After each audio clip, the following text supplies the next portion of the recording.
et bienvenue dans votre émission d'actu à cœur ouvert. Une semaine s'est écoulée et nous revoilà déjà, vu qu'il y a de quoi faire.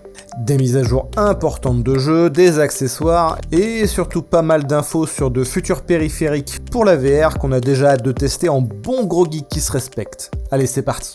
Plus petit, plus pratique, il était temps que les Vive Trackers aient de la concurrence et c'est chose faite. L'équipe de Tundra Labs lancera un Kickstarter le mois prochain pour proposer un produit qui sera en plus compétitif en termes de prix. En même temps, vu les tarifs pratiqués par HTC, ça ne devrait pas être trop dur non plus. Du coup, les Tundra Trackers auront eux la possibilité de se fixer sur des lacets de chaussures, parce qu'ils sont plus petits, et ils seront bien évidemment compatibles et cumulables avec tout le matériel prenant en charge le système Lighthouse, comme les Valve Index Controller. Tundra Labs compte bien enfoncer le clou avec des trackers qui consommeront moins et auront donc le double en autonomie, et ils seront également 50% plus légers. Bref, la totale quoi. Un autre Kickstarter, mais déjà fini cette fois, c'est celui de Cybershoes qui a atteint le triple de la somme espérée initialement pour fonctionner avec l'Oculus Quest et le Quest 2. Cet accessoire propose d'augmenter votre immersion en battant des pieds sur votre chaise pivotante. Il y a un petit ennui cependant sur le tableau, c'est qu'on a appris qu'ils ont dorénavant plus la possibilité d'émuler les Oculus Touch. Sachant que c'est un peu fait pour ça et que ça coûtait $280 minimum, c'est ballot quand même. C'était pas prévu au programme, mais ils ne vont tout simplement pas avoir le choix que de passer diverses certifications et accords avec Facebook pour que leur produit fonctionne avec le plus de jeux possible, sinon ça se vendra pas après. Allez, on enchaîne avec un peu de PSVR puisque Hitman 3 VR a refait parler de lui beaucoup plus en détail. On sait qu'une petite dizaine de développeurs sur les 170 qui composent l'équipe sont au boulot sur ce qui sera sans doute le dernier gros jeu PS4 porté en VR. La mauvaise nouvelle, sans doute due à la taille de l'équipe qui est allée au portage, c'est que du coup, le jeu ne prendra pas en charge les PS Move et qu'il faudra se contenter de la DualShock 4. Mais on pourra refaire les niveaux des 2 Hitman précédents, donc c'est quand même bien cool et ça va donner une sacrée durée de vie à l'ensemble. Surtout que ça change pas mal de l'action à la troisième personne. Agent 47, si vous acceptez la mission, celle-ci débutera le 20 janvier. Sans transition, un jeu VR dont la mission a finalement été refusée sur PS5 d'ailleurs, je parle bien évidemment de Lo-Fi, qui ne sera plus en VR sur PS5 puisque Sony semble délaisser son périphérique, mais dont on aura la joie de profiter sur PC quand même. Il présente une nouvelle mise à jour avec un casino à explorer et bien évidemment des machines à sous fonctionnelles. Je vous rappelle que vous avez la possibilité d'accéder pour $35 à l'Early Access du titre afin de visiter vous-même le casino et les diverses améliorations au fil de l'eau. Je vous ai mis le lien dans la description de la vidéo. Humanity, qui sera l'un des derniers jeux VR PS4 et donc PS5 également, tant que Sony ne donne pas de signe de vie, arrivera finalement en 2021. Les développeurs ayant conçu Rez Infinite et Tetris Effect restent toujours aussi peu bavards sur leur nouveau projet, donc on n'en sait toujours pas beaucoup sur le titre qui ressemble à une sorte de Lemmings pour le moment, avec pour différence que la foule pourra se taper dessus. Allez, c'est le moment de... L'instant des contracts. Alors, un pote m'a fait tourner une vieille vidéo de PSVR sur Facebook l'autre jour et je la trouve toujours aussi bonne. Ça reste une de mes préférées. Et comme c'est un peu la fin du périphérique, même si le jeu de conception, notamment Dreams de Media Molecule, devrait rester perdurer encore longtemps, en tout cas dans le cœur des fans, c'était parfait pour un mini best-of PSVR en coupure. Il y en a quand même des bien bonnes, le PSVR ça y est, elle est quand même violemment. Alors perso, j'ai explosé un vase à ma femme en jouant à Super Hot. En fait, elle avait changé de place, de sa place habituelle pour le protéger parce qu'on avait reçu des enfants à la maison. Sauf que c'était sans compter le grand gosse de la maison qui restait là. Donc le lendemain, j'ai lancé une partie tranquille et bim, je l'ai défoncé. Il y en avait mais de partout dans le salon. C'est ce moment où t'as la sueur qui commence à couler du front et tu te sens tout seul là. Je vais me faire fracasser ce soir. Et en fait, comme il était pas censé être dans mon espace de jeu, finalement ça s'est pas trop mal fini. C'est celle-là que je trouve hyper violente en PSVR. Le mec, mais il tombe, mais raide quoi. Il se brise le dos. Mais surtout, paye tes potes quoi. Il y en a pas un qui lui évite de finir tétraplégique là. Allez hop, le petit pas d'esquive. Oh, ils se reculent tous quoi. Meurs, pourriture communiste. Putain. Allez, actu suivant. On continuera par un titre Oculus Quest qui est tout juste dispo. Mer est un jeu d'aventure à la troisième personne qui mélange divers styles de gameplay.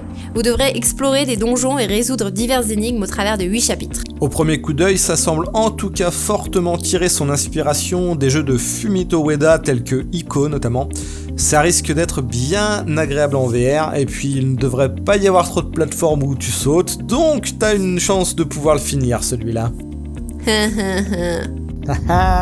Et sinon on a eu de très bonnes nouvelles en VR puisque le Quest 2 semble vraiment avoir cartonné. Facebook a annoncé que le Quest 2 a dépassé en moins de 7 semaines le nombre de personnes actives par mois face au Quest standard et de plus en plus de gens l'utilisent pour rester en forme et jouer avec des amis.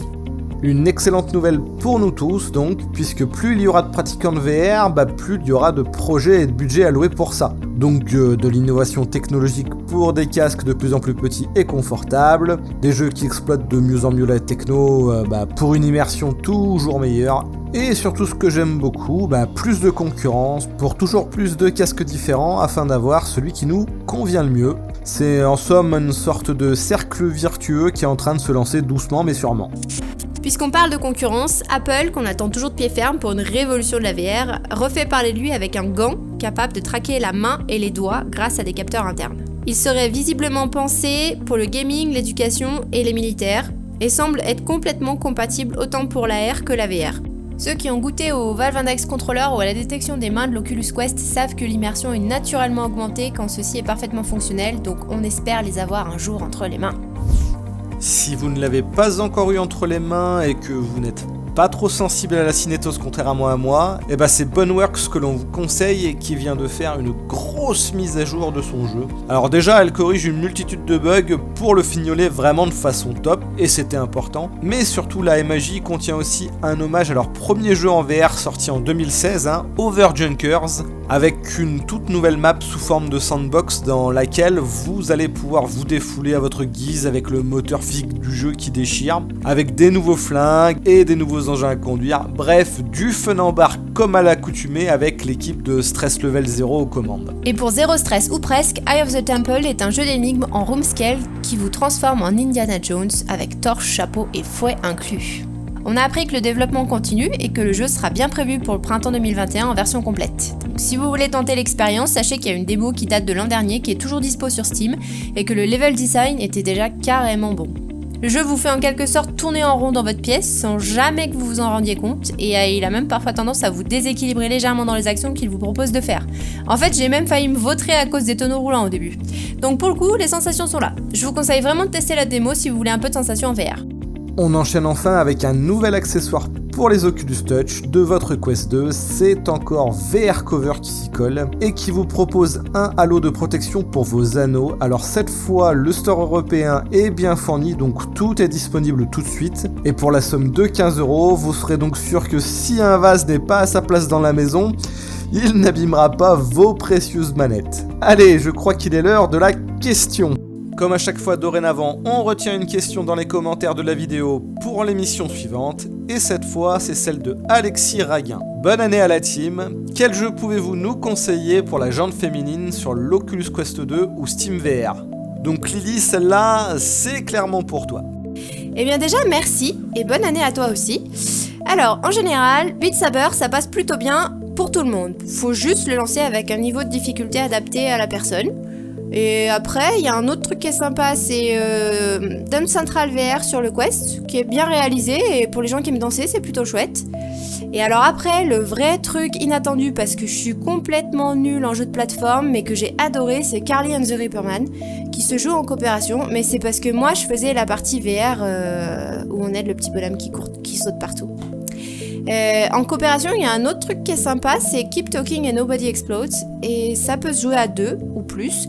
Il suffit d'inverser les rôles une fois sur 2, il y en a un qui aide et l'autre qui est avec la bombe, c'est assez sympa. Et le niveau de difficulté est progressif, donc on peut commencer même pour une débutante, c'est vraiment chouette. Après, il y a le National Geographic sur le Quest qui permet de démarrer la VR en douceur, tout en s'instruisant si la personne aime la culture et découvrir de jolis paysages. Voilà. Et après, bon, moi je suis une fan de Star Wars, donc j'ai bien aimé Vader Immortal. Mais faut avoir un niveau correct en anglais et ne pas hésiter à envoyer une copie de l'image du Quest vers la télé ou ton portable pour avoir un peu d'aide, pour pouvoir toi aider la personne qui débute en VR.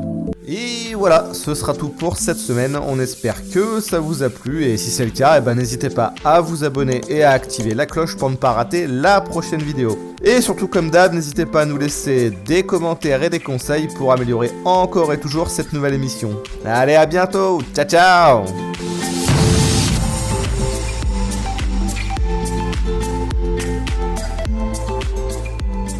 Mais oui, j'existe bien en vrai, c'est juste que j'ai pas envie de mettre ma tête sur YouTube, du coup je me suis dit que j'allais tester avec Avatar animé et voir si ça pouvait plaire en plus de la voix off. Pour ceux que ça intéresse, j'utilise FaceRig sur Steam. Par contre pour bouger les mains, j'ai trouvé un Leapmotion à 30€ sur le bon coin, et clairement même à ce prix, c'était trop cher vu la qualité. Allez, ciao ciao, bisous à tous, ciao ciao. Voilà. Cassez-vous. Ah non.